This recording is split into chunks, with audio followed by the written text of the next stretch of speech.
Now we move to D, consideration of amending the hangar and debris removal contract with Steel. Pardon me? Would you like me to begin? I would. The original estimates by FEMA were for 292 trees. After the initial discussion that those estimates were off and Mr. Steele's visit with me, we began under FEMA's guidance to collect data on the additional trees that were touched in addition to the original 292. The final numbers that we received, it was an additional 268 trees. And of course, one of the things I would point out is that wouldn't include the possibility of any additional trees at the cemetery, like I said last time, because at the time that we started looking at this, we were already past the cemetery and it was too late to actually identify those additional trees. So what has been recorded for the sakes of reporting to FEMA is an additional 268 trees. I think most of you are aware of the discussion that occurred last time in the terms of the contract, so I won't remind you of any of that. That's all I have new to add at this point. And if you discussed it, you discussed the additional ones with FEMA? Is that what you're telling me? These additional numbers have been recorded for FEMA. Okay, yes. so did they have any comments about paying for the additional amount? As they had originally stated, they stated that if we determined to pay an amended amount for the additional trees, they will pay a amount up to per tree amount equal to that was previously awarded on the contract, which comes out to just around $28 per tree.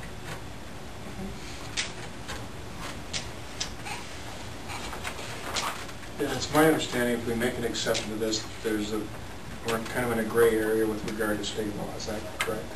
The only thing we run into, of course, is concerns about the low bidder requirements.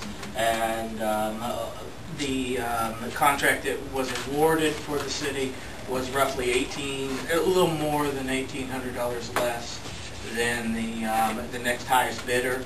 And where you get into complications there is, of course, and I'm just reiterating what was discussed previously, but there was questions about what the next bidder's expectations were, and that's the justification of why the state law is set up the way it is, the state code is set up the way it is. I mean, however, it's not uncommon.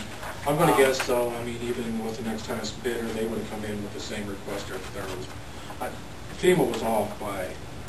And that's the only, and I should point that out, that it's the only reason why FEMA even offers this opportunity. If they were off 30 or 40 trees, they would not offer to pay an additional amount. They would just say that their estimates are not guaranteed.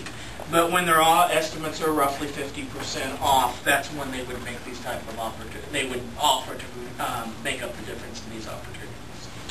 Yeah, I'd just like to make the comment that the night that we opened up the bids, and I looked back at my notes on that April 12th meeting, and I guess there were roughly 7 bids here.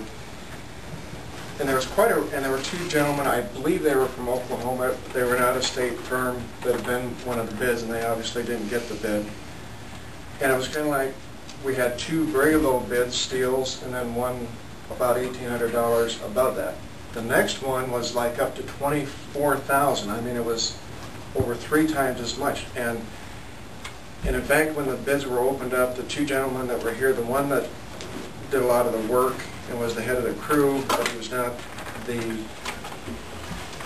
guy that called all the shots. He stayed, but as soon as the bids were opened up, that second guy just got up and left. And I, after we'd accepted the lowest bid, I asked the gentleman that was here and asked him, I said specifically, what's your impression of this low bid? Can they do it for that amount?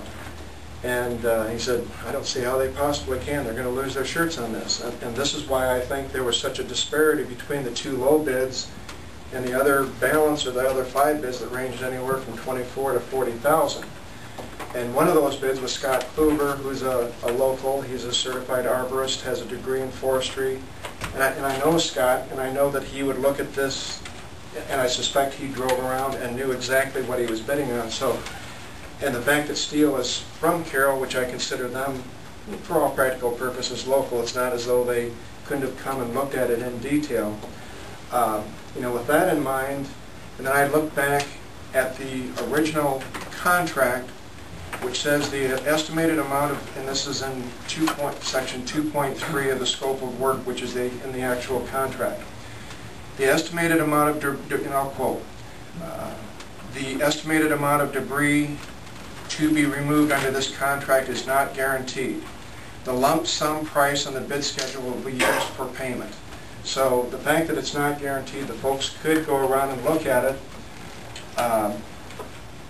You know, and the fact that we have these other bidders that bid it correctly, and we have two people that bid it incorrectly, I just don't think it's fair to the other balance of the fellows, or ladies, as the case may be, of bidding it, and they were way out of the ballpark because there were two that were essentially so low that it was the opinion of this guy that was sitting here, of that crew from out of state, concurred with my suspicion that they couldn't do it for that amount. So, can I ask why you accepted my bid if you guys all knew I couldn't do it for that? and specifically, I asked, do we have to take low bid? And I think I was told, yes, we do.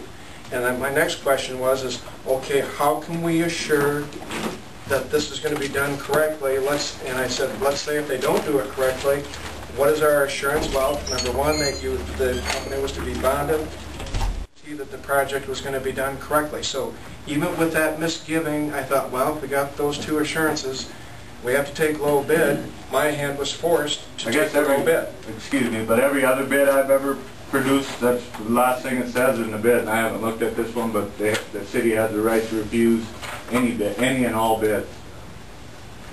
And I guess the reason I bid it where I did, this is the first town I ever bid on my own, and I bid it just as cheap as I possibly could, because I wanted to get my bonding in order, and I wanted to get everything in order, and I bid Carroll also. And I knew what the bids went out down there. That's how I knew, and the people that got Carroll were the same ones that were next to me in this bid. And I still don't understand how, I mean, them numbers, I cannot see how they do not mean anything. If they didn't mean anything, why were they put in there? That's what I don't What number? The numbers on it. The tree count, the yardage amount. Yeah. I mean, it doesn't say 300 to 400 cubic yards. It doesn't say 200 to 600 trees. There's exact amount. They were all documented. They were all GPSed. It also says it was an estimate, correct? That's right.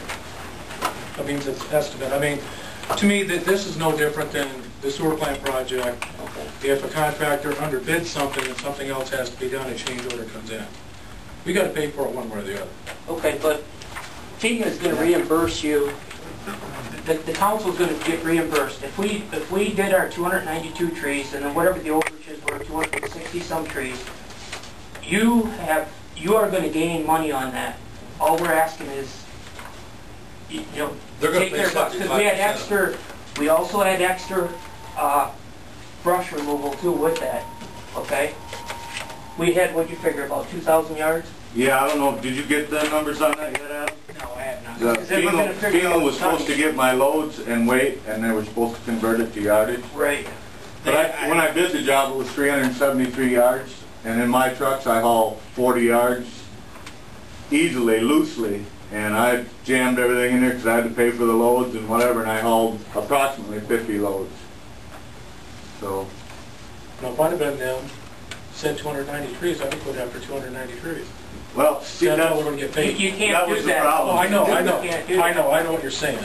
Well, see, But I agree with Bill on this, because of it, besides not only the reasoning you had, but I don't think it's right we're going to make money off. the principle on this here is where I agree with Bill on that, but I want to add one other thing to this. If we open this up, you know, for additional money, any contract we make, whether it's for the cemetery or for any other entity in this town that we've had a contract in the past, present, or future, is also going to allow suspect on that particular item. Now, let me finish, Bob.